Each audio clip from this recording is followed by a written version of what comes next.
Oh, attempt two, attempt two. Greetings and welcome. I am Joffrey, and today I'm joined by Vector Maximus and the Darkest Light. Today we are talking about a big one. This is colonization, and everyone has been very, very excited for this for a long time. And both of these goons have been they've been on their best behavior, trying desperately not to tell me stuff about this. So, shall read on as I find out what's going on here and share it, our thoughts. Yes. So, welcome to another Tinto Talks. Yes. Happy Wednesday. We'll give you lots of information about our upcoming, still secret, unannounced game with the code name of Project Caesar. Very secret indeed, yes. Today we delve into the mechanics of colonialism, another aspect of painting the map. Yes, yes. Power projection. Huh? One important factor that has a big impact on the colonialism game is power projection. Each country has a power projection value, and it is primarily to allow a country to be able to exploit those with lower power projection. Power projection is very dependent on how advanced a country is, where each age has an advance that gives you about plus 10 of it. It is also modified by societal values, rank of the country, and more. Very interesting. One important aspect is that the plus 10 advance for Age of Traditions is in the advanced tree from meritocracy. So specifically the Chinese part of the map. Well, Asia in general, spreading from China. Very interesting. And I forgot to make an announcement I'm about gonna this I'm one. gonna tell you, this one's a big deal. I assume so, yes. I very much will like be. like the power projection, is a big deal. Power projection certainly sounds big. They're implying stuff with this. Uh, Sounds like a lot like the you know, great power style influences from this specific modifier that comes from various sources, and that's very interesting, especially since there's an imbalance between East and West in the early game for it. Uh, Discussing colonialism in EU5. This is a big one, boys. All right. So, yes, you do not gain power projection doing specific actions like in EU4, but it's entirely based on your country's current setup. So we have outward, which I believe is a law, or is it a? It's a societal value. Yeah, you got Inward inward, versus outward. outward. Yeah. I see. I love having more of those. That's very fun.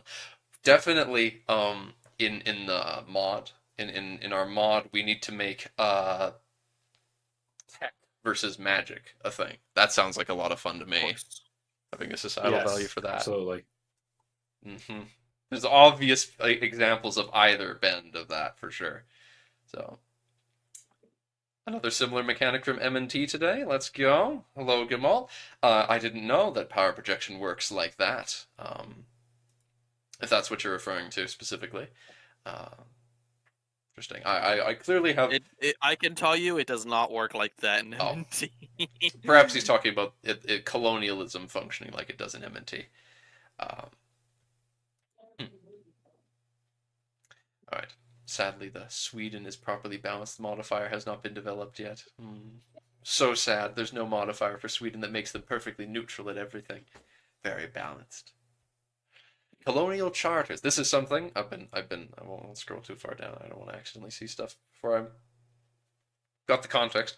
So colonial charters, I know they've mentioned this before. They mentioned colonial charters before as being something where you can make a colonial nation that way, I think, but that you don't necessarily have to make one. So I'm curious.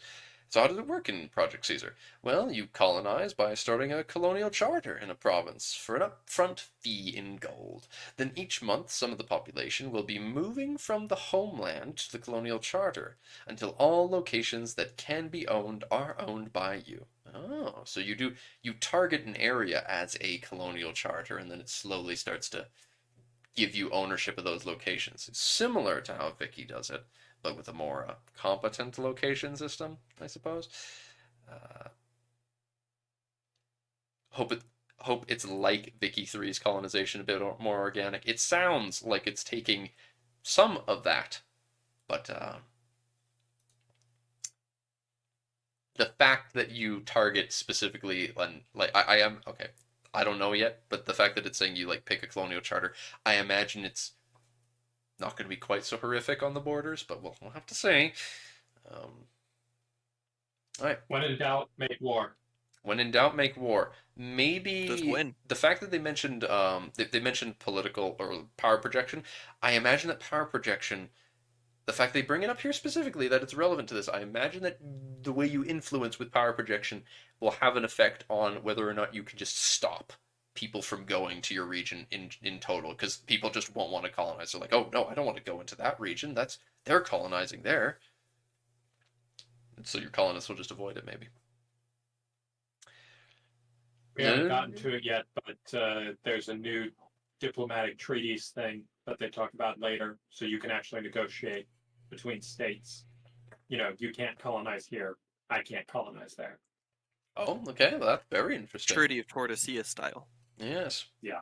Perfectly combining the Treaty of Tordesillas and the whole scramble for Africa thing.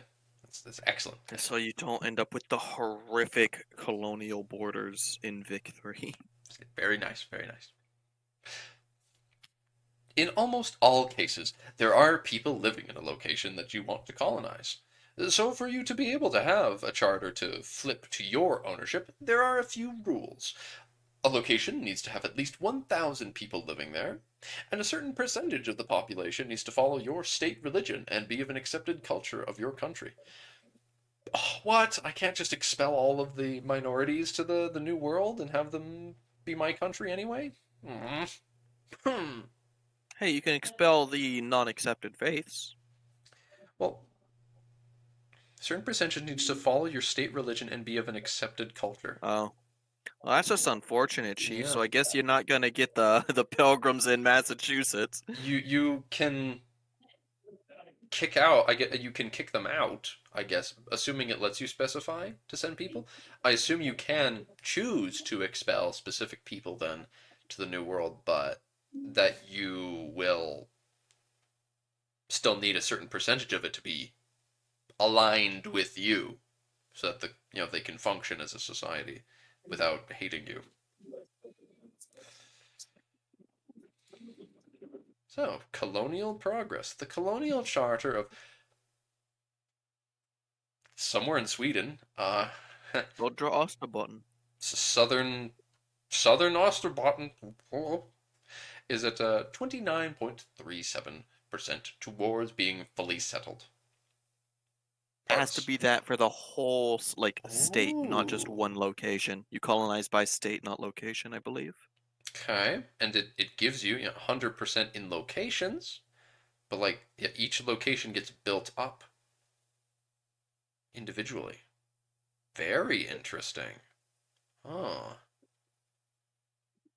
So I imagine if you are racing with someone to colonize a location, that will mean that whoever wins it in the end will Yeah, have I feel minorities like of if that other you- person. Yeah, that's what I was guessing from this. You'd end if someone wins the colonization race, they just get the other people that other nations invested. Unless that only happens because if Korsholm 100% yours. Does that mean you just have it now and you will? I think I'm guessing that what it is the location. Yeah, on location by location basis, these two.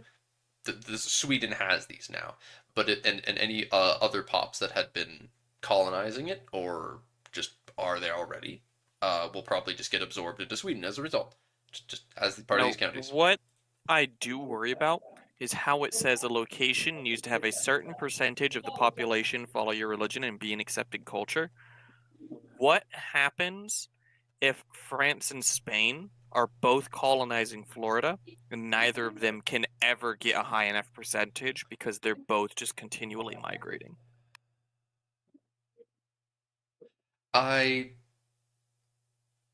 just assume that the percentage is going to be not that crazy. Also, let's say Spain and Portugal. Spain has Portuguese accepted for whatever reason, and Portugal has Castilian accepted for whatever reason, and they're both colonizing the same place. They have the same religion, they accept the same cultures. Well, Who gets the then colony? the person who has more of them accepted. Oh, wait, oh, they But both they do. accept the same cultures. Yeah, Um, that's what I'm whoever not sure about. whoever colonizes more of that county first, I guess. Yeah. Because you need to get to 100%. So once there's 1,000 people there, whichever country more of them are from. Maybe. I That's, don't yeah. know how they're doing it because they haven't shown us everything. Yeah, I suppose. 49-51 split. Well, they can't split a location, but yeah, like if I imagine that if two people are colonizing the same location or the same area, I don't know how it works, and they both accept the same cultures and they're sending the same cultures there in that very niche situation, if that technically happened, I imagine that it would be just whoever had the most of them come from their country. Yeah. Read the line after the picture. Progress for the sake of progress must be discouraged. Oh, yeah, and also you can start reading the next paragraph. This percentage depends heavily on the difference in your power projection, and the power projection of your country and the countries in the location. Yes, I said countries in plural, and next week you will understand what we're talking about.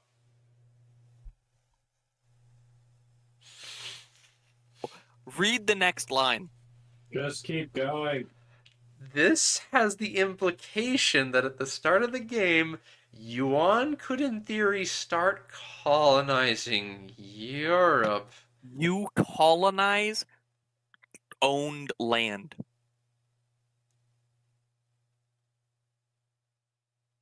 You can colonize land other countries hold if you have higher power projection, and if you get enough people there, you just take the land from them. Now, what I am worried about is, does this mean that it's theoretically possible for England to colonize Normandy? And they haven't said what restrictions are on, at least not in this main post. They might have it in the comments.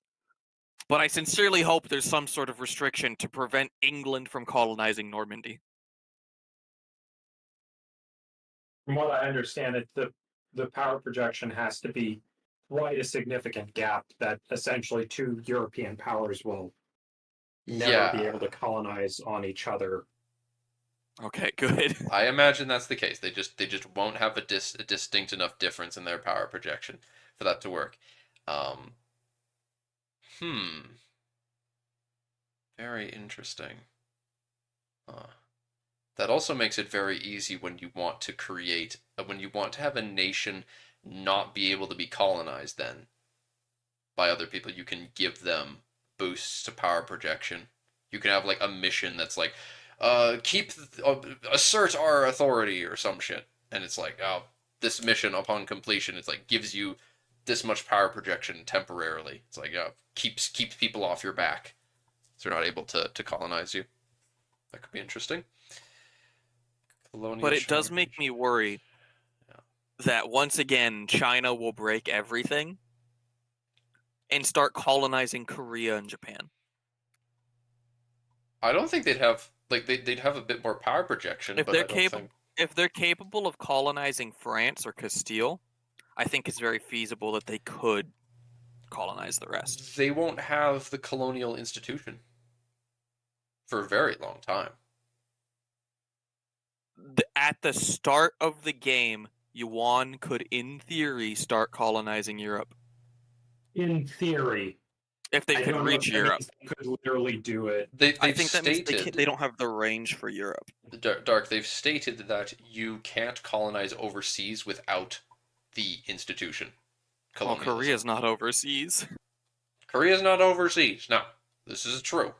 But I don't think that they would have they would have a similar enough power projection to Korea that you couldn't colonize them. Because they both will have meritocracy, which gives you extra Not power just the projection. tech. It's not just tech. They're bigger. I don't know. Maybe they get extra power projection from the whole Middle Kingdom thing, but I don't think it's going to be a case of China's so big. I got so much power projection I could just take land from Korea. I bet Korea's got enough. But then again, they did try colonizing some of Southeast Asia, didn't they? Like Vietnam. They failed, but They did yeah. try that. You're getting me scared too, Dark. They could probably, you know what? They could probably try colonizing the steppe. They could absolutely colonize the steppe. Yeah. Feel like there needs to be restrictions on colonizing countries on your own continent because this will absolutely be abused if possible. There will be someone who instantly makes like I conquered all of Asia without fighting. Now check in to see how.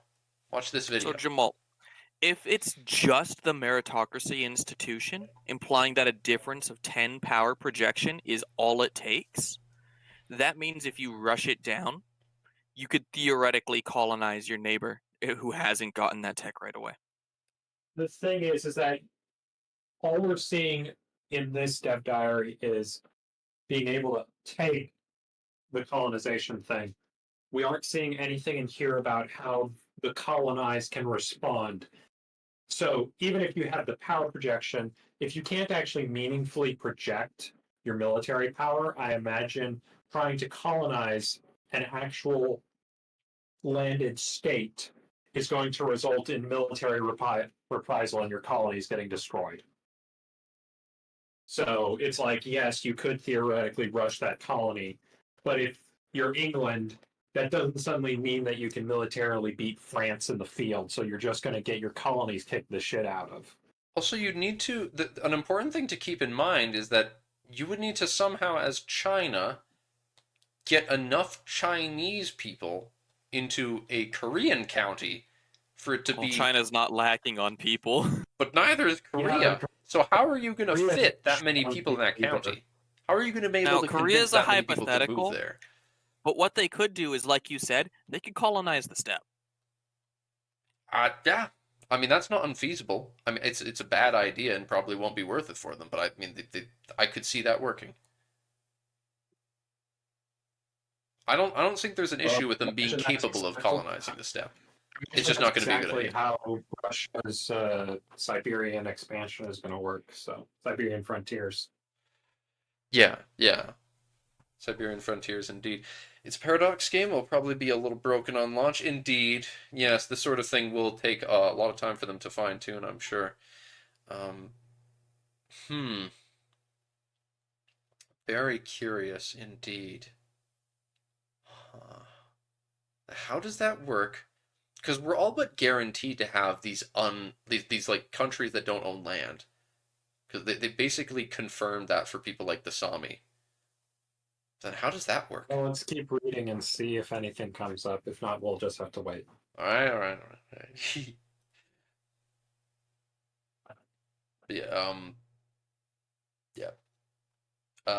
How the countries and pops already present in a location react to your colonization is something that will be clarified in later Tinto talks.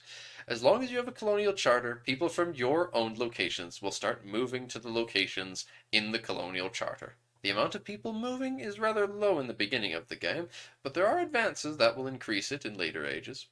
Societal values have an impact on it, and so does the distance to the colony. One thing to take into account is that colonization does not magically create new pops out of thin air, and being able to create a huge colonial empire is not a feasible strategy as a low-population country. Monthly migration to Swedish colony of Södra Österbotten. 25 pops per month.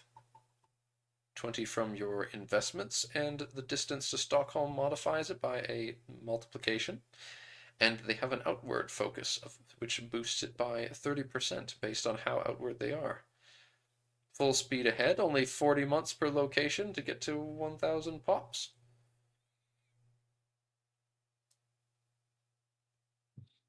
Hmm.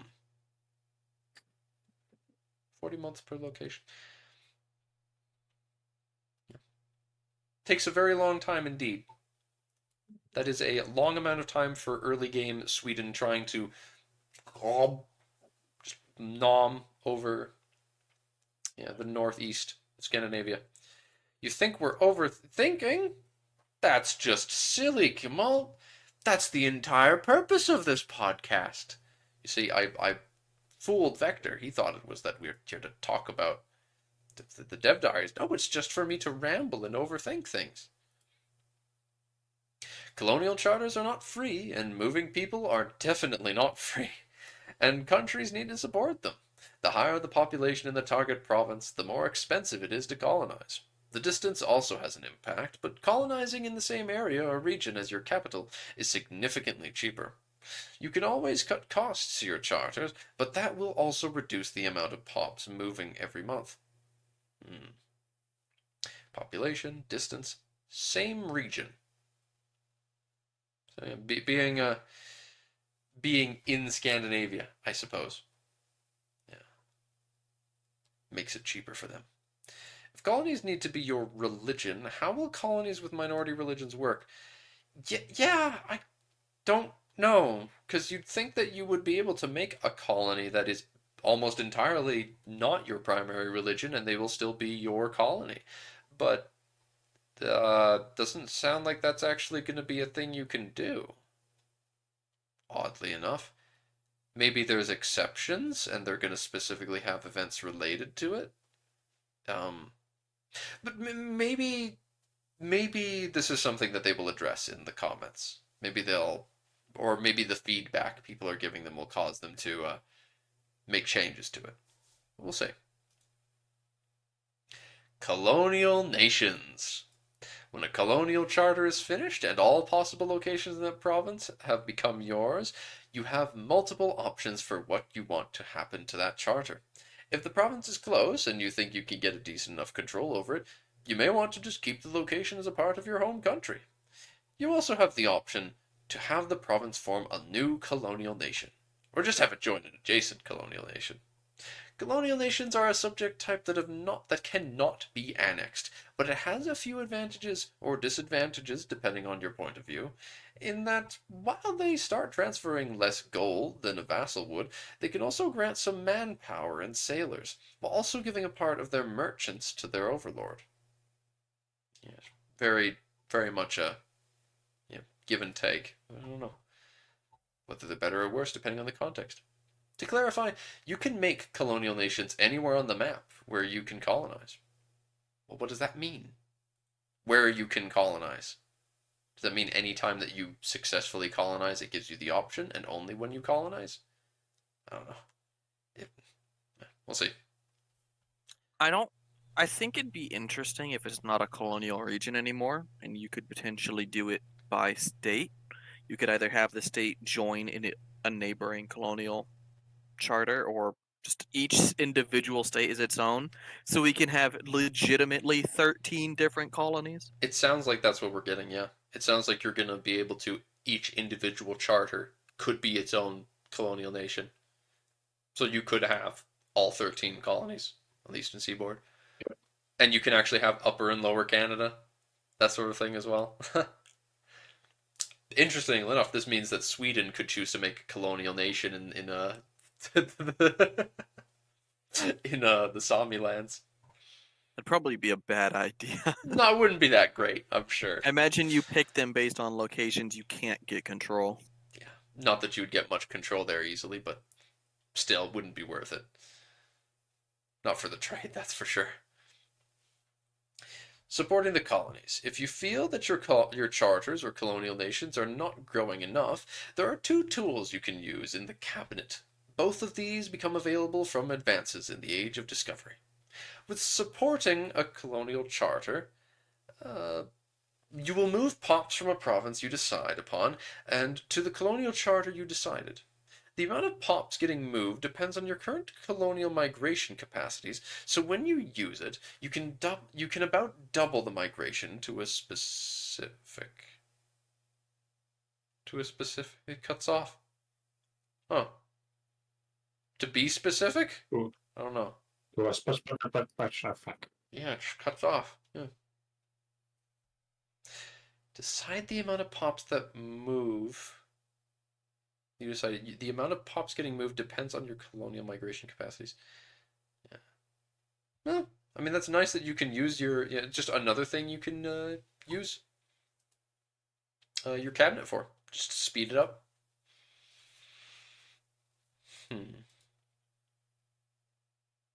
With supporting colonies, you can move 100 pops every month from a selected province to a target province in a colonial nation subject. This can be useful when you want to boost a colony and you have overpopulated provinces at home, or when you think your country would be in a better situation if you could expel. Oh, if you could expel some minorities. That's how you do it. You set up the colonial nation, and then you can expel certain people there. But is expelling minorities the right thing to do if you need a specific percentage to be accepted culture and religion? No, they're saying this is a colonial nation's already existed. Your colonial nation already exists. You finished the colony. Okay, yeah. Now this is you I saying, guess all that right, works. the colony's set up. Now we want to specifically have these people move there to just build up the population more. And that's what you could have, I imagine, a colonial nation getting an event where it's like, oh, large numbers of this minority that's unaccepted in the home country want to leave. And then what do you do? All these people want to show up. Is that a good thing? Do we want that? Yeah. Restrictions on colonization. There are several ways which can block other nations from colonizing certain places, including diplomatic treaties. At the start of the game, Norland, Finland, Karelia, and Kola are under the claims of Sweden and Novgorod, who have divided the area between themselves. Okay, so they're trying to have the game. Like, as long as those two don't start fighting, they will theoretically split the land, more historically. But Correct. This ain't stopping Norway. We also have the situation Treaty of Tordesillas, where the New World will be split among two Catholic powers, causing a lot of interesting dynamics. Yes. So they will have the Treaty of Tordesillas happen as an event where two Catholic powers will split the New World between themselves, and other people don't necessarily agree, though. So you'll have other Catholic nations. I didn't agree to this. And the Protestants, yeah, I didn't agree to this. And what if one of the nations feels a little cheated? Yeah. This does not have my consent. This action does not have my consent. Next week, we will be back to talk about... Is this already the end? Yes. It is! Fuck! Next week, we'll be back to talk about the differences between countries and why owning locations is not all there is to life. Oh boy. Oh. Looking, and what is this teaser for next week about? Fuck. Oh. Get colonization. This is what we want to look at. This is where it's at. This is the real shit. This is the thing. Oh, I need to make an edited video and post it before this next dev diary. I've got other stuff I need to make videos on tomorrow, but Don't. Vector, I need to. I gotta put the world building aside for a bit. This is important, man. Stop lying to yourself. Victor, this is what Dark and I have been dreaming about for so long. The Kevin people. Oh my gosh, you can play as the Kevin people. Vector. This is incredible. I can play as Kevin. Oh. Can I have Wait, what if there's... Okay, no. I'm thinking so much. Oh, the Armenian people. I want to play as Kevin. If colonies... Yeah, okay, that's the same thing that was said earlier. Gosh, the Sami people. I want to play as the Sami people. They own so much. I mean, they're spread out across so much land. This isn't... This is specifically a culture. They don't own they don't own the land. It's specifically you playing as the culture. How does this work? And can I jank this to be making you able to play as a culture that is inside another country? If you look at the Tavastian people, it seems like some of them might cross into Swedish Finland. They do, and some of the Kevin do. The Kevin are in there too. Sami are split here too.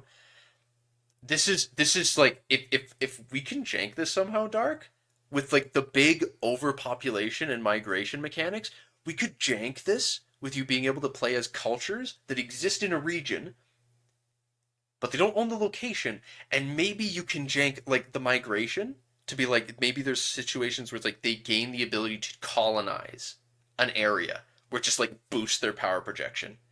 So you could play as these unlanded countries, Joffrey. and they People want to see Iceland. just, oh, I will talk about Iceland, but they fuck.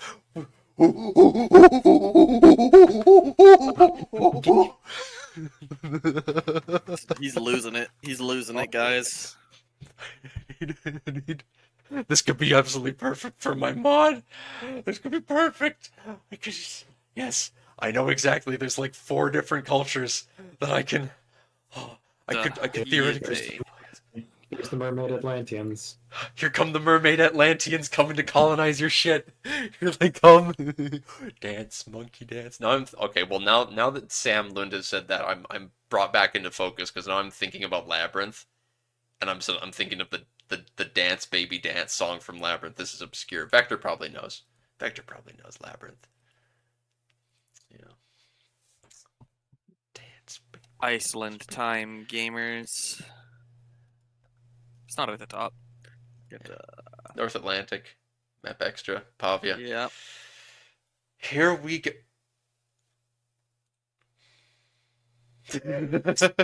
Ignore that. I definitely wasn't looking at this already. Yeah, he definitely hasn't already seen this. I have guys. definitely not already This seen this is- map. The first time. I've never seen this map. Oh, wait, that's right. That's true. What's more important? Dev responses here. We can do this real first and then Yeah, go to the dev okay, responses okay. after. That's true. Yeah, Let's have them on a different tab. all right. This is short. This isn't not a whole thing, yeah. But taking this in the context of colonization as well is interesting to think about. Because, like, colonial charters. This also explains more why Iceland and Greenland... It makes it... This is a lot more logical now that I think about it, why they're different colonies. Because, like, I mean, Iceland would be its own charter. And then you have Greenland. Wait, Greenland's probably a few different charters, actually. But we'll get to that. Zooming it in, you can see Newfoundland. Oh, I want it. Fuck playing as Greenland. I'm going to play as the Beothuk people. I'm going to stop them from getting wiped out. Screw this. Well, we have to hope that they're playable first off. Don't say that. Don't say that. Don't say that. Temper expectations. Just be prepared. Hope for the best, but prepare for the worst. Don't say that. We need the lizard boys to be like this in the caves, Dark. I know. Alright. I know. Next week we'll find out for sure. Oh. Anyway, so Greenland and Iceland are both subject nations to the Kingdom of Norway and are represented like that, while the other Atlantic islands are not under the control of any country and therefore are not shown here. So, yeah, you have split up lots of locations, a lot more locations than I would have expected on Iceland, where, previously, it really, the interesting thing is the more I see, the more I see of EU5, the more it really just feels like they're taking the single, counties in EU4 and then splitting them up into baronies, like in EU5, CK3. Yeah, because Well, in EU4, Iceland is 2 provinces. oh, that's right. Not 4. It's not 4. I'm thinking. There we go. I'm thinking about CK3. It's just so much space, man. This is a lot of land. And then you have ones where it's like, oh, this location is just absolutely fucking massive. It's just okay. I don't. It's gonna be whack.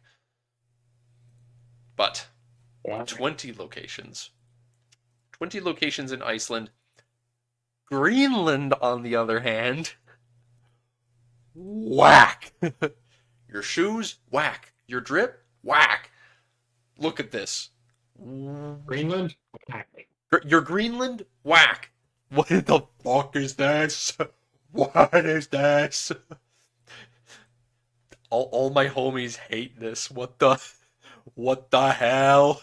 They don't even have. It's incredibly interesting.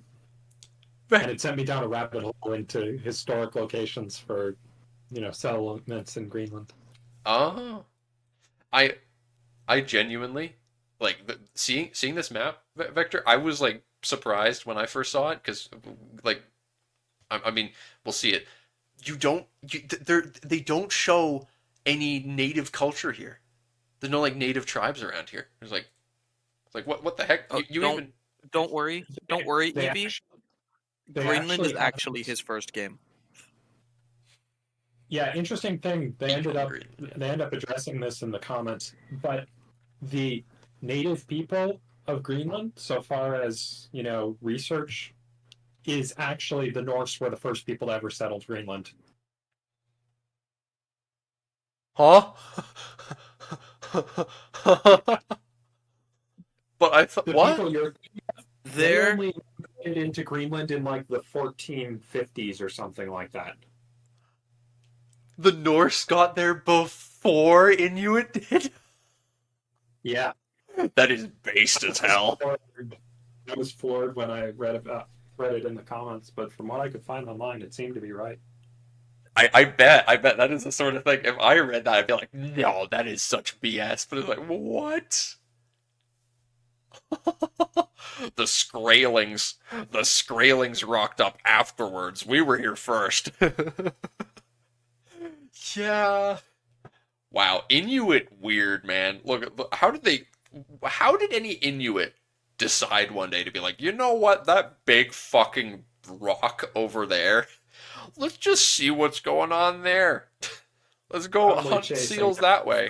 And stuff. Yeah, I was about to say probably hunting the seals. Where are the seals going? Let's see. Are there any over here? It's a big chunk of land. Let's go. And then they find the Norse. They find the fucking Norwegians. Like, can you imagine that? They rocked up on the Norwegians hunting seals one day. That was a conversation that happened. Hunting seals? I'm so sick of all this walrus erasure. Apparently, yeah, because as we go down... They're out here saying that the Vikings got ivory from narwhals. Yep. No, they did not. They got them from walrus.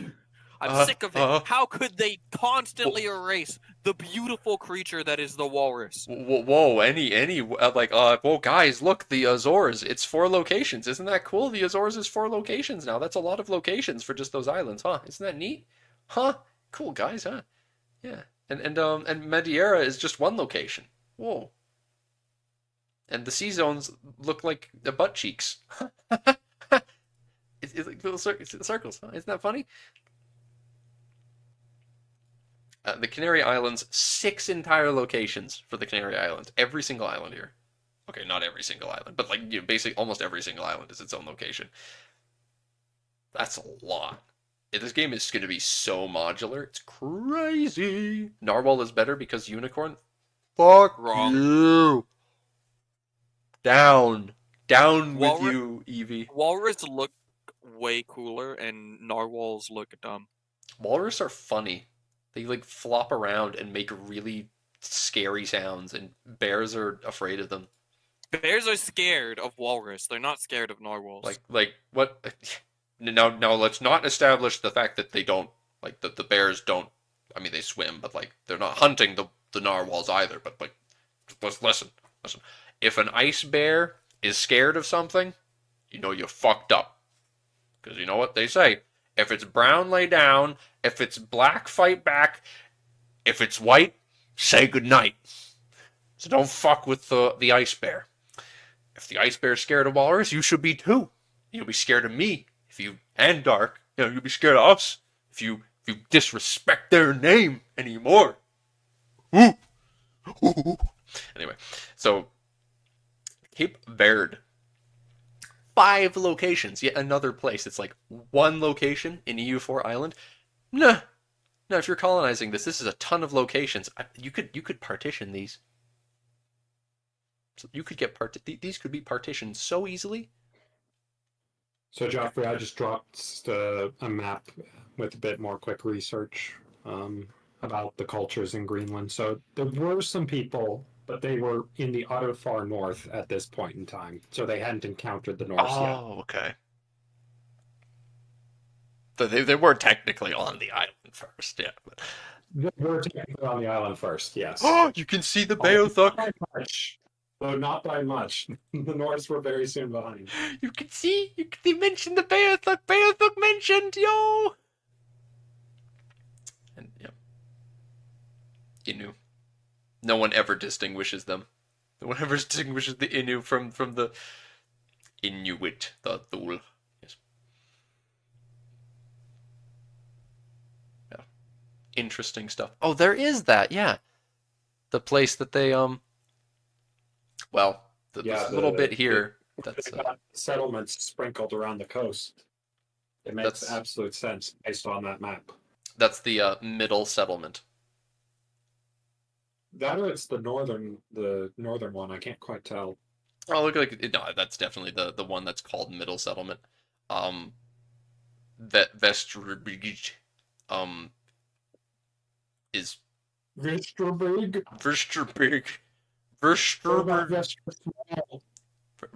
It shrinks. It's cold. Vesterberg. No, it's small because of the cold. Yeah.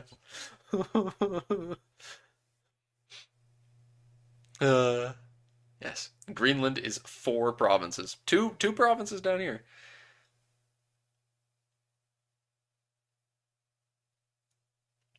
Greenland's powerful, man.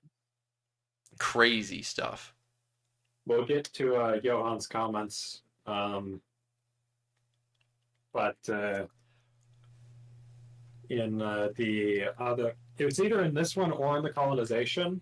But he says that Greenland is basically a perfect place to get the ropes on the basic mechanics of the game because you are in a life and death struggle to even make your basic ends meet because it's such a shitty place. That's great. I think I'm ready to commit, guys. I think Greenland's gonna be my first playthrough. Yeah, I really think so. Mm-hmm. Repulse the vile invaders from the far north. The far north. Well, yeah, all 20 that he'll be able to actually conscript. When we see the populations later, you'll see there is not a single mention of any Native American counties. There's no cultures that's like, oh, this is Thule, or Inuit, and all like the entire place, even the unowned ones, are considered Icelandic culture. But we'll get there. As for now, it's like, well, Arctic. Surprise! Surprise! Surprise, motherfucker! And you get terrain, lots of mountains and hills with the narrows always fascinate me. Yeah. Just the existence of these just little bits here and there. It's cool. Doesn't look like we've got narrows here though. They didn't make narrows Doesn't look like it in Greenland's fjords. But yeah. Hills and flatland. And almost all sparse. So, yeah, the only food you're getting here is from the fish. Yeah, so if I recall correctly, the Icelandic people cut down all the trees on the island. Hence, you've got just 2 woods locations. And then a complete lack of trees is why they had to submit to the King of Norway. I can't remember the precise series of events, though. I think you're right, but I also feel like they cut down the trees to pay their taxes to Norway, but I can't Let me remember. check.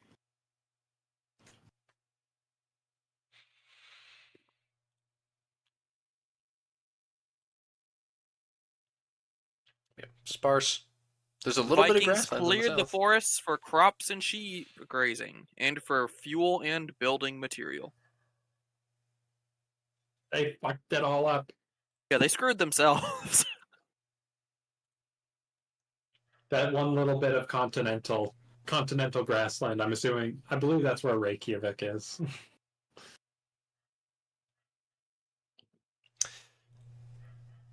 Flatlands. A little bit of flatland, a little bit of grassland, and a little bit of continental. Huh. Yeah. That must be where Reykjavik is. The only kind of it's kind of like fine. You know, it's just not terrible. Yeah. Huh. Could be worse. Yeah. Iceland's population is whack, man. It is whack. We'll get there, but yeah. Did you know that in the modern day they've got an app to make sure that you don't end up dating somebody too closely related to you because their population is so small? Thank you for this very intriguing information, Vector. Goat mentioned before that they also apparently are trying to pay people to come and marry people with young people. Wow. Honestly, could be worse things. Oh, At least in the modern day, you've got freaking Deep ocean. yeah, video games and internet and shit. deep ocean. Didn't notice that last time I looked at this. Because you get coastal ocean, and then deep ocean. Deep ocean, I imagine, is where the attrition really gets absolutely terrible if you are not sailing on it exactly the right way. If you're not sailing in the right direction, if you're not sailing in a place that you've got naval range, if you're If your fleet is captained by an idiot, yeah. Gosh, there's so many islands out here that aren't colonized at the start of the game. That's because none of this is owned. None of this is owned by anyone.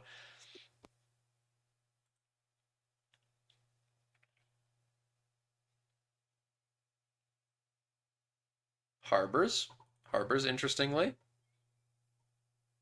You do actually have a half-decent harbor spot in Greenland. Mind you, it's not in the part of Greenland that's owned by the Greenland state. It's a little north of that. And, oh. Keflavik.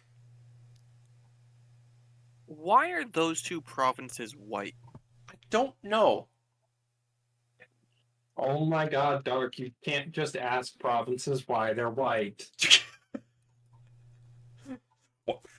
Listen, we've been talking about how green these other ones are this whole time, and yet there you go. I think you make it such a big deal about whether they're black or white. I didn't say anything about black. Yeah, I didn't mention that It's either. true. Yeah, Joffrey is telling on himself.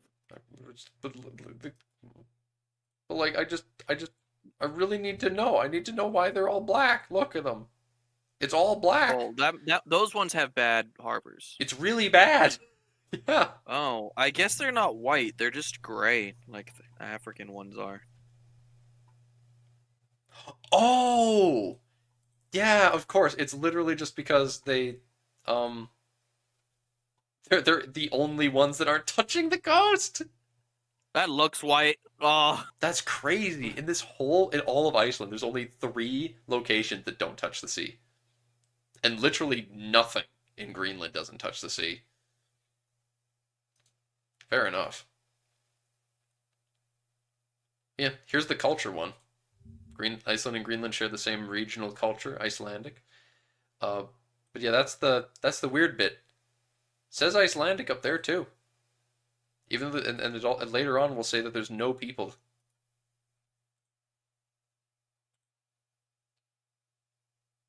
Catholic. It's all Catholic. And there you get your resources, which I'm sure this will not... let's just go through this quick before Dark has an aneurysm. Yeah. So little ivory. You got. Whoa! There's 2 locations with ivory in all of Greenland, and neither of The them are only owned thing by of the value. Greenland colony. Isn't that cool? The only thing of value in Greenland. And it's not even owned by There's the actual barely any. colony. Whoa! There's only 2 of it. And it's not owned by the colony. That's pretty cool, huh? Time to get your Icelandic wife. All right, glitched. If you go off you go. Go to Iceland. There's a zoomed in raw materials map. Man, I don't need a zoomed in map of this. There's nothing here. Need to zoom in, get a better look at all that fish, stone. Like it's all just fish and rock. With like, there's the only thing of interest here. 2 things of interest. Well, 3 things of interest. There's criminally little ivory. There's like none. Literally just as much. Like Iceland already has the ivory covered. There's no reason to go to Greenland because you already got it in Iceland, and they've got a large population. Number 2, there's horses. There's a raw resource of horses here. That's Yeah, interesting. they brought him over. Yeah. And the fact that there's lead. Oh, there's 1 location of lead in Greenland. So I guess that's a thing. Oh, maybe someone wants to buy that. I don't know who would, but yeah. Yeah, that's the thing, Gamal. That's I guess the other thing that's of interest is the fact that there's a bunch of wool, which is weird. I don't know what you're farming. The sheep grazing in Iceland is what they wanted, but I have no idea why there's wool in Greenland. Greenland, you ain't sheep grazing. Iceland, I could see. Yeah, there's plenty of places for that. I mean, there's livestock here too. You could farm sometimes, not much, but not very desirable goods up to the north, with the only exception of ivory extracted from narwhals. Love narwhals. They're really, really a great source of ivory.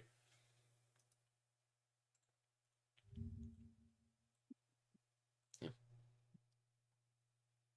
And then down here you have dye. It's also interesting to look at this though, because it shows us a better look along the coast, just in general.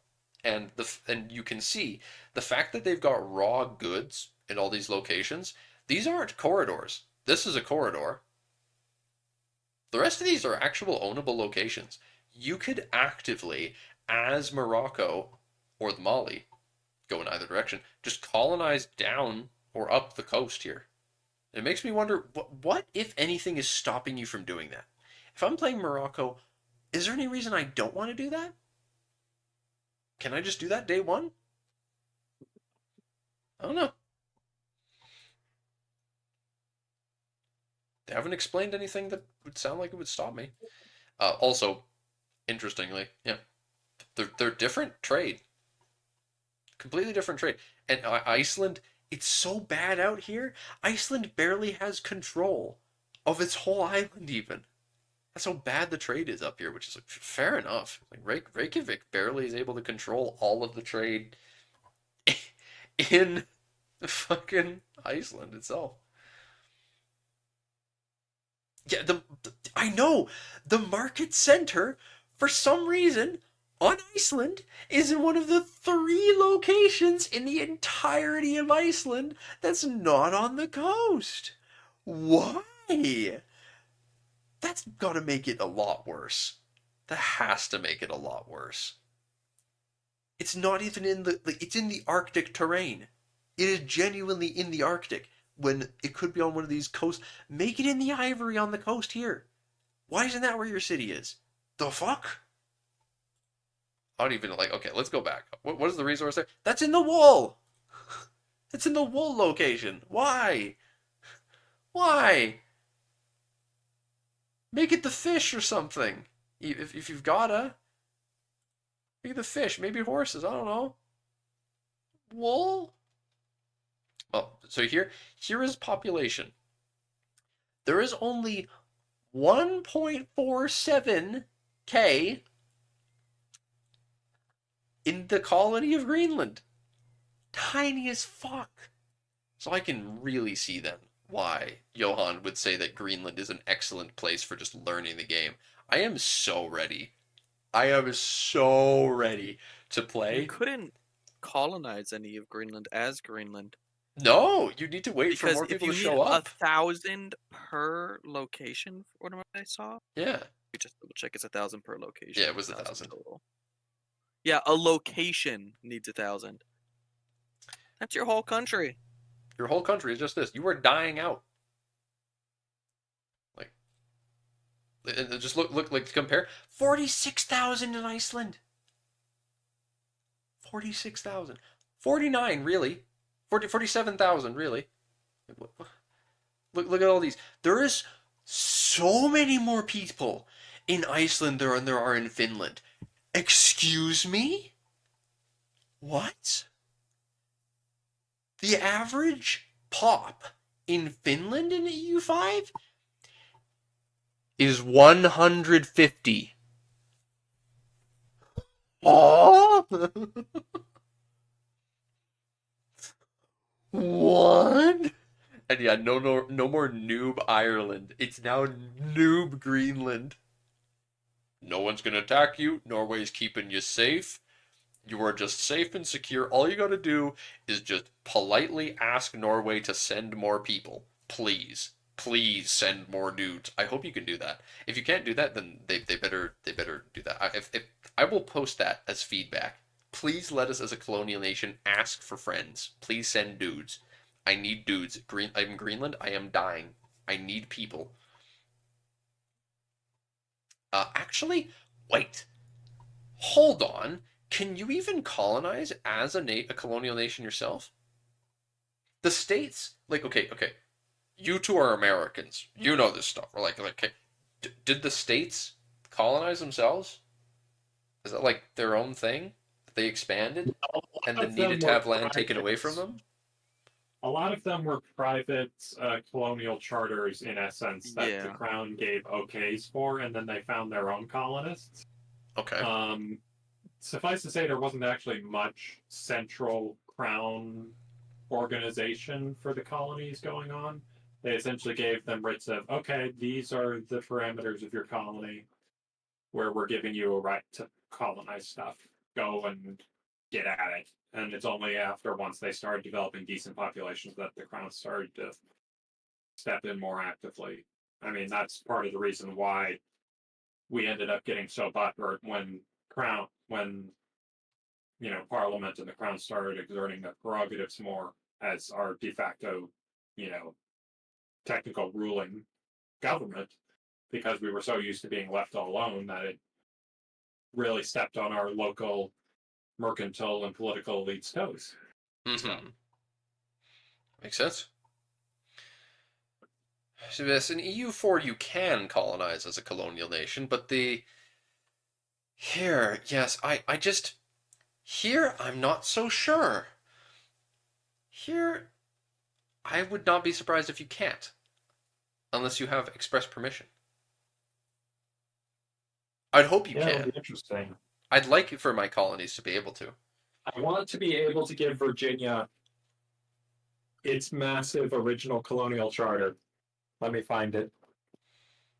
Yeah, there's the thing, Victor. What if I can, like, say I give, because you can tell nations there's a treaty for who can colonize what. What if I, as Norway, have at game start given the Greenland colony the charter of all of Greenland, and any colonies that are created there will instantly go to Greenland, and it also has the right to colonize there. That's what I wonder. I want to be able to, as a colonial nation, do things like ask for permission. I want to colonize this. And my overlord can say, no, you're done. You're too big. And I'll be like, yeah, I'm going to fight you now. But one of the big things is for sure the fact that Greenland, tiny as hell. Here we go with the actual Greenland population. There's no one here. Yeah. In fact, 2, 4, 6, 7, 8, 9, 10. Oh, It's a bit over 1,000. hold on. Yeah, I believe they do own that area. What?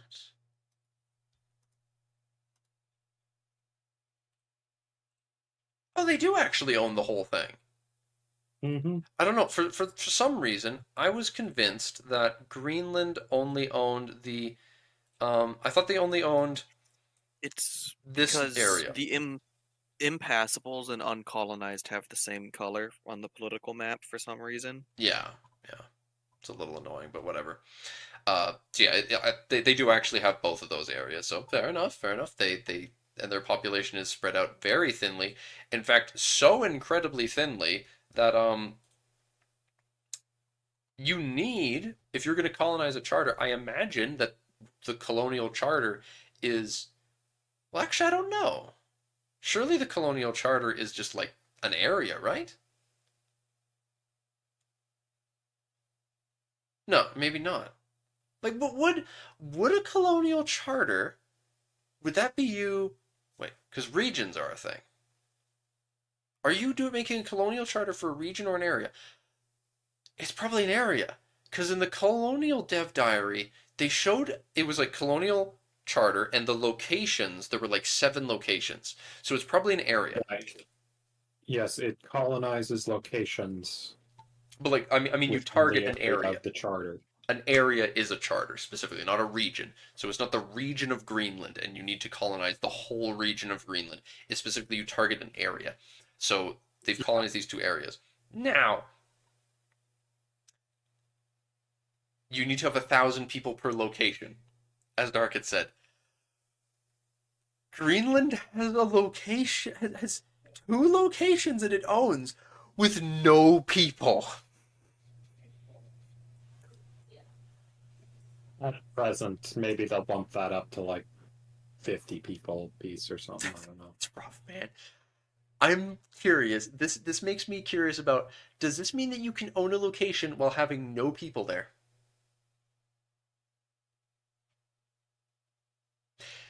And as a result, someone can just colonize it very easily. I don't know. Like, can England look at Greenland? I don't know, because okay, we already established like that's going to use the Overlord's power projection, I'm sure, and there's no way that England would have more power projection, like to a degree that they could just yoink it. But anyway, I don't know. We'll have to see. There's a lot of stuff like that that's interesting. Georgian Louisiana is coming. We shall see. We shall see.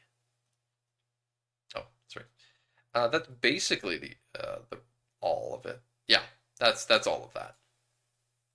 So with that we can close all of the. I won't close all of it, but Now, dev comments. close all that. And dev comments on colonization. There we go. I can't wait to see some people commenting on this image that I am saving right now. Bruh, he calls it fun map. Literally named it fun_map.png.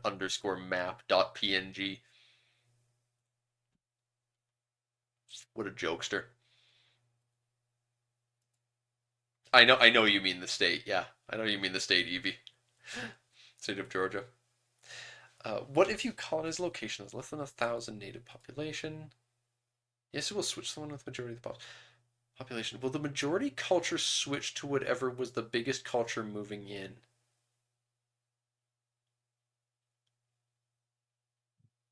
Thousand native population with the majority culture. Well, yeah, okay, that's a not. Of course, yeah. Whoever has the majority pop, whatever the majority is in the area, will be the majority. Yeah. Yuan could theoretically start colonizing Europe. Is that anywhere in Europe or only in the places?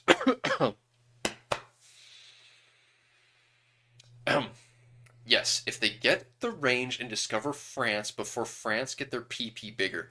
Oh no. It is as you say, Dark. Yes. the Yuan would have enough power projection So, over France to it colonize them at makes the beginning. it makes me wonder where the line between the countries that have meritocracy Yeah. and the countries that don't have meritocracy are. France's small PP confirmed.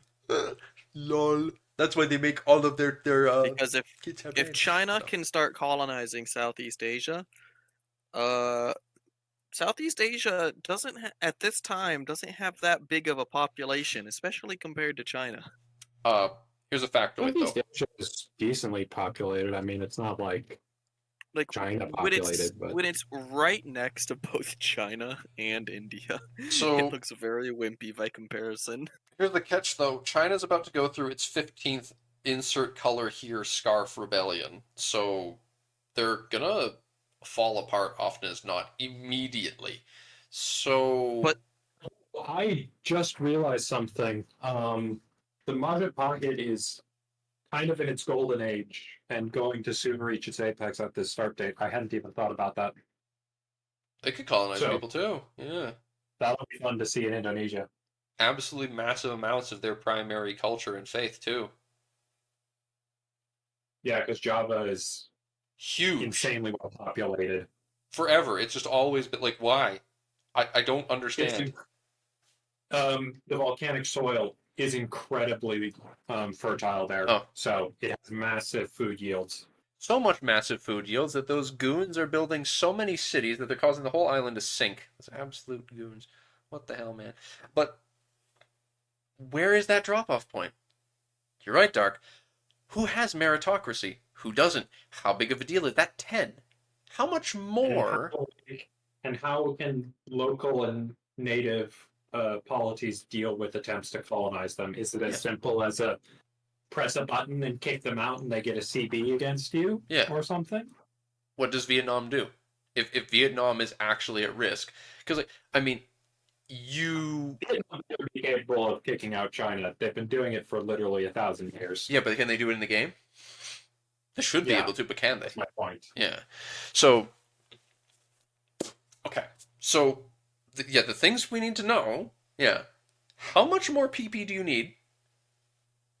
How big of a deal, as a result, is the fact that China has 10 more, that everyone in Asia has just 10 more than Europe? How important is that? How much is the 10 that you get from that tech? And then you get, like, each era, there's an institution that gives you more. How big of a deal are these? How big of a deal is... Because it's 10. Kingdom is 5. We saw that Kingdom of Norway is 5. And then Outward Focus like 1.5. So, how much does all that matter? Size of your realm? Like, is the fact that... Like, is Vietnam... Maybe Vietnam's a kingdom. I don't know. But that wouldn't... He says that France. He said you could colonize France. They'd have enough. Johan is saying that is confirmed. Yuan has enough more than France at the start of the So, game. They'd be able to colonize it. I think outward is a 30% bonus. It's not a flat bonus. Oh, it's a modifier? You think. You suspect. But because I'm looking at it, 1.5 is 30% of 5 in the example. If you look further down, it also applies a 30% bonus to migration. I think it is very likely to be Oh. providing a percentage bonus, but it shows up as a flat amount. Ah. But because Norway doesn't have the tech, the only source is the 5. So it's just taking 30% of that. So here's the thing then. Here's the where the theoretical comes in. China is probably very inward focused. Yes. They probably But have does that apply a penalty? Probably. Probably not if they're able to theoretically already colonize Europe. I'm thinking that it's theoretical, as in they, like Johan says that they could, if they get the range and discover France. I think I'm gonna hope and cope that this means that they need to actively choose to be outward focused, and that he's just saying that at this stage of the game, they could do it. It's possible, but there's no way if it provided, like, if it was neutral or negative, there's no way, surely. just maybe France. France probably isn't outward focused either, though. Is the thing. I don't know. Huh.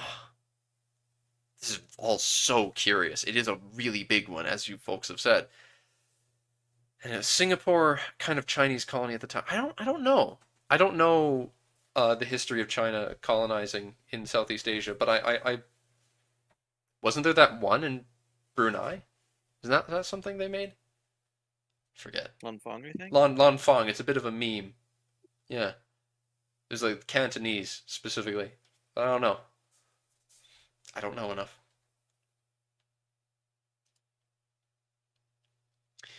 It's possible to divulge a bit more dynamic. More of the situation treaty of Torresias will just be IRL.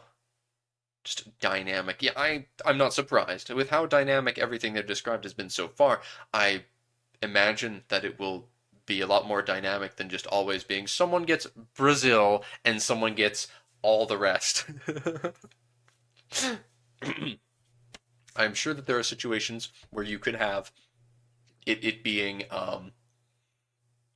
just like it's focused on Central America, North America, you know, depending on a lot of factors. I'll be very curious to learn more about that, but we'll see in time. And to confirm, we can colonize landed countries. You can colonize landed and unlanded nations. Yeah. Just very interesting stuff. Will pops migrate at random provinces? Yeah, will pops from poorer regions be more likely? Yeah, the poorer is more likely. Yeah. So I imagine that in this case, it's probably more likely that your unaccepted, more like fringe culture regions are the ones that would be the most likely to leave dynamically, because they're not happy and they're probably poorer because they're not your primary culture. I think.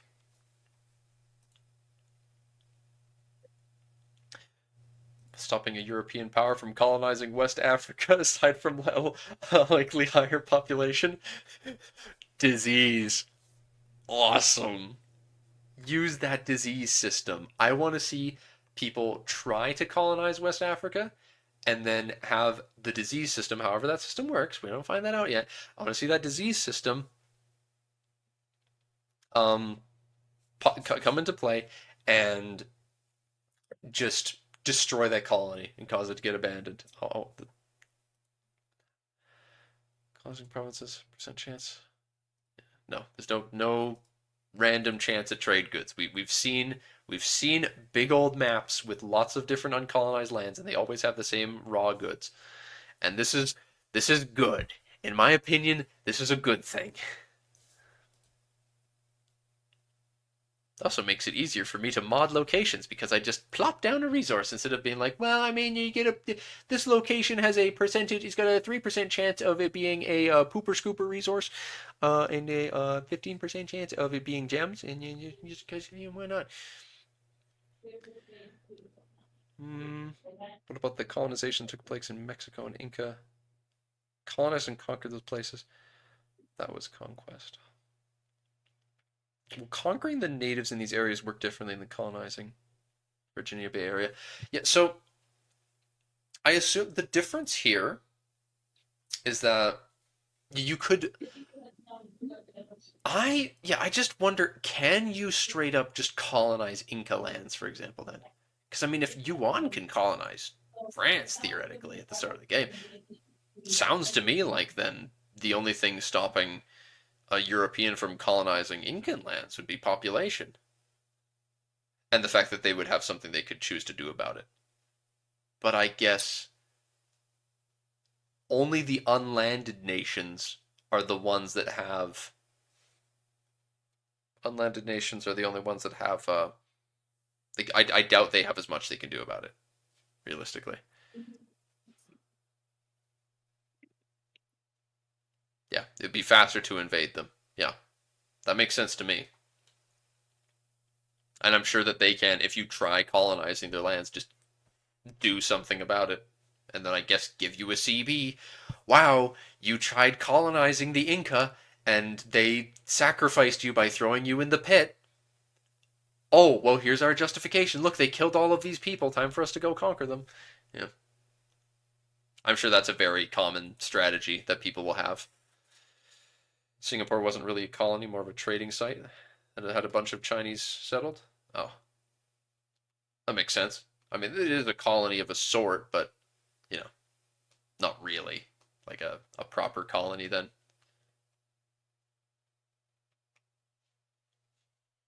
Kind of like how, Vector, you've got the one Swedish colony that exists in the Kevin, yes, in the Kevin lands, because that, yeah, not set up by the state, but it's like, I mean, that's close enough where they're like, here, Sweden, have it, instead of making it an independent state.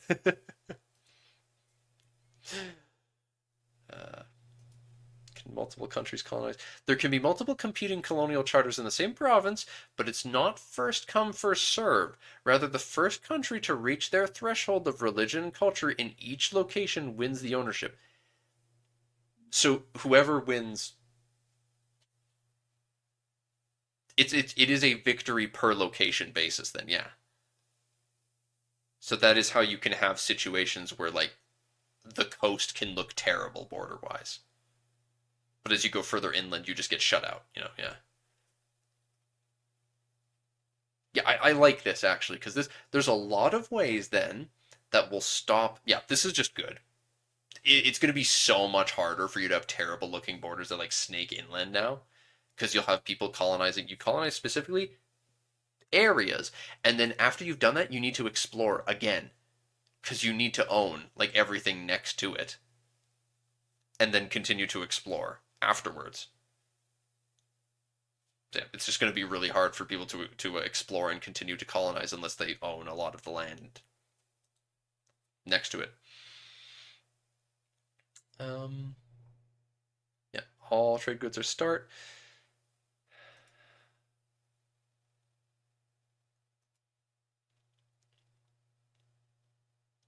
You can't specifically choose to send religious minority pops, and the system is biased towards sending pops from true faith majority home locations.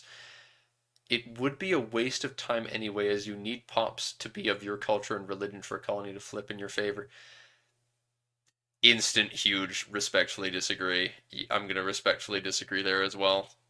That, as a system, just feels weird, because that's not how that worked. I think it should be more nuanced than that. I don't know. As you need pops to be of your culture and religion. Like, I could understand a percentage, but, like, surely it has to be a small one. It can't be a huge percentage of the population be the correct, quote-unquote, religion and culture. Yeah, I'm fine. Okay.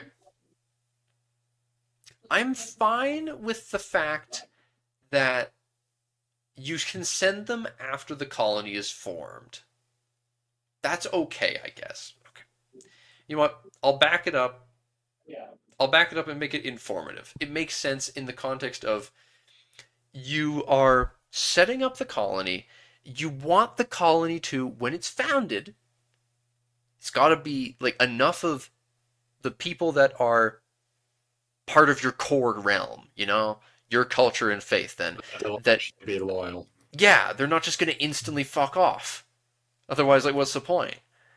But afterwards, the country's been established and all that, then you could start to send over more of the minorities, I can imagine. And maybe it even gets out of control. The colony's already established. Maybe there's situations where just a lot of the migrants, just a ton of migrants from cultures that you don't accept go there, and things get out of hand. But initially, you can't call it a finished, like, official colony otherwise, especially religion. Though religion's a big one, yeah. Religion would be the big one, for sure. In this time period, that's a really big deal. I could very much see the English setting up a Irish colony, even if they're not Anglo-Irish, they're Irish minorities. And it's like, yeah, you'd still be fine, but like, here, they're going with culture and faith. It's like, oh, that's fine. You know what? That's fine. Irish colony. Yes. Okay, what's stopping Yuan from colonizing the rest of Asia? Can countries that are being colonized fight back, get a CB against them?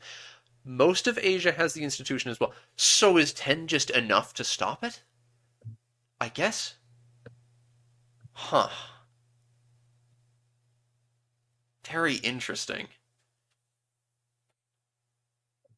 I mean, I'm not surprised that 10 is a big deal, because being a kingdom is 5. Each era is a whole, like, twice as important as being a kingdom. We don't know how important an empire is. Maybe an empire is 10. Who knows? But that's a I mean, it's good to know. Does that put your mind at ease then, Dark? No. No? Why not? Where's the line? Most of Asia has that institution. It's not enough. You would need to know who has it. Yeah. Who doesn't? Do the steppe people have it? Oh, almost certainly not. Push back the steppe. Apologies if this has been mentioned elsewhere. Conquistadors. Can you colonize your own country? Yeah, you not through your own the colonization system, but there's various tools at your disposal through cabinet actions if you want to adjust your population distribution. Yes. Yeah, it says most. It says most Evie, but I don't know, when you think about people in East Asia that would have meritocracy, actually, I don't know. The Yuan had it. We have still got the Yuan, right? Yes, the Yuan are still a thing. And they own a bunch of the steppe, don't they? They own most of it. So, because the Mongols spread meritocracy, right? I'm pretty sure the Mongols had meritocracy historically. Genghis Khan's whole thing was that he was very meritocratic Yeah. compared with his rivals, which were more aristocratic. So I bet a lot of the Mongol successor states have it too. Or at least some of them. I don't know. I don't think it's going to be that big of an issue, Dark. I think some of the bunch of those steppe people, at least the nearby ones, will have it, and you'll be just fine. You got nothing to worry about. No, I want to have something to worry about. You don't know. Forward and stop dilly-daddling over it. We don't have enough information. It will come in the future. Stop being so reasonable. Damn it, man. Somebody has to stop you two from walking in circles. It's fun. You get to make a little trail. Different ideas of fun. Flip it. Okay. Here's something. Okay, moving along. Something important here. To clarify, you set up the charter for an entire province, but gain control of each location once the location itself reaches the conditions. Yes. Flipping is per location. Castile and Portugal might have colonial charters in the same province, but end up with half of the locations each. And then once it is finished, once the charter is finished, whatever the makeup of that is, that's when everyone involved gets the event to be like, all right, what are you doing with this? Do you make it into a colonial nation? Or maybe it's not an event. Maybe you just actively get to choose. Give it to a charter, this other charter or something, or like make your own, an interaction somewhere. That's what I imagine it is. A lowland miner have what it takes to colonize? Yes. Lowland miner?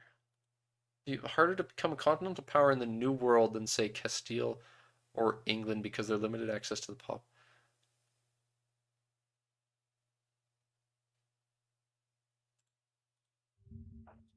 Lowland miner. There's no context given here.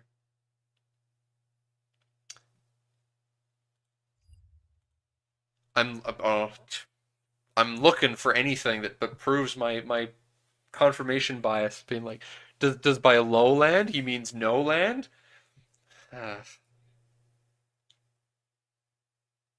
I guess it just means someone with less land, just like the Dutch. I don't know. Can you do it as Brittany? It all amounts to pops. Yeah. Both these regions stayed in majority Hindu and Muslim. Arguably, the British colonization of India was more of a traditional conquest. I guess. I guess, yeah, it was war. Yeah. Need my prison colony in Siberia? Yes! Yes! Once the charter is set up, how does the actual migration work? The focus is always on a specific targeted location until it flips. Then it moves to another one, and currently it's weighted towards coastal locations of high population. So it will focus on whatever has the most local people, just already, and it will focus on you trying to colonize that first. Huh. I wouldn't have expected that. Would have expected that you'd go to a place with the least local population first, but all right. They wanna grab the valuable provinces. I guess so. With the granularity, adding a county rank. There is a county rank. The lowest of the low. There is county rank. Yes. You've got one area. You are a one area faction. Good job. You are a count. Excellent.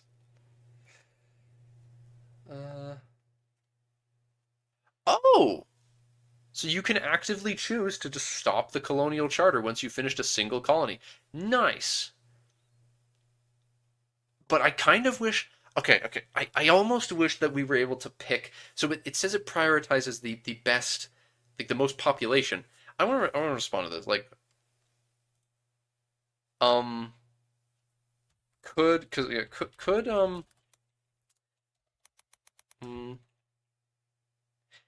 In the context of wanting to set up colonial outposts and move along, wouldn't it make the most sense for charters to prioritize locations that have the best natural harbors as opposed to population settings?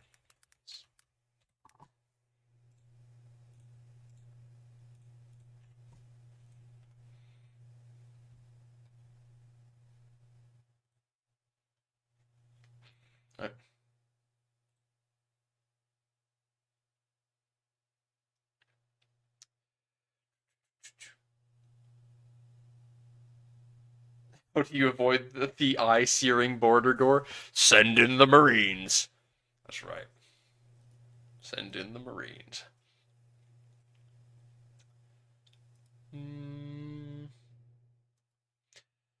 Greenland and Iceland count as their own countries, and nothing is stopping them from exploring and colonizing Canada before anyone else. You say that, dude. There's 1.4 thousand people in Greenland. Okay, so this is important to know. You can colonize as a subject like that. Nothing is stopping them from exploring and colonizing Canada before anyone else, except their tiny, tiny economies that won't be able to reliably sustain exploration missions, colonies, or even themselves, I guess. I don't know. Iceland's got 40k people. That's a lot. That's a whole sci-fi setting, man. Like this is... Surely their economy is fine in Iceland. But this is weird to think that Iceland could choose to colonize the rest of Greenland. That would be whack. If a location becomes zero population, it will become uncolonized. Okay, so those locations in the Greenland colony that were zero population are actually unowned. Okay. Yeah. You brought up something relevant. Can pops migrate to empty provinces? Yeah. Will Greenland get worse with time, with people assimilating the local tribes, going back to Scandinavia and dying off? Yeah. Very interesting. Already preparing for Greenland world conquest, no war, colonization only run. Greenland is actually a great place to learn the way the game works, as you're saying, yeah. As it's so hard to sustain yourself, and it basically becomes a survival sim where every choice related to food and population counts. Yeah. I am very excited for that.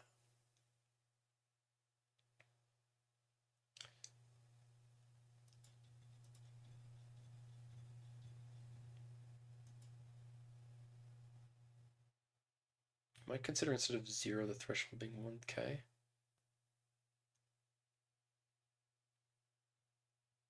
Yeah, most of Iceland is less than 1k people. I don't, yeah. There's a lot of places on the map that have less than 1k people that should be allowed to exist as owned land. Does this mean, okay, the only difference in power projection, only if the difference in power projection is big enough to allow you to colonize land. So it's probably going to be much faster to directly start conquering Morocco than waiting for the PP to grow so much. So Spain doesn't have enough power projection over Morocco to colonize them. Because I guess they both are stuck in feudalism, yeah. Okay. That's interesting. Huh. There are ways of getting soft control over a location and its resources without directly owning it, which is kind of what happened historically with the Misiones and Presidios? More about this next week. Ways of getting soft control over a location and its resources without directly owning it.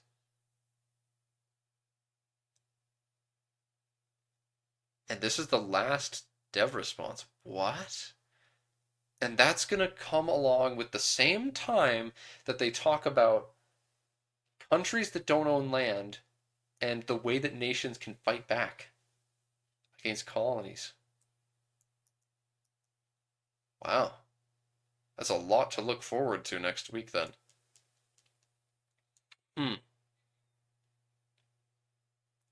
But that brings us to the end of the dev responses here. Huh.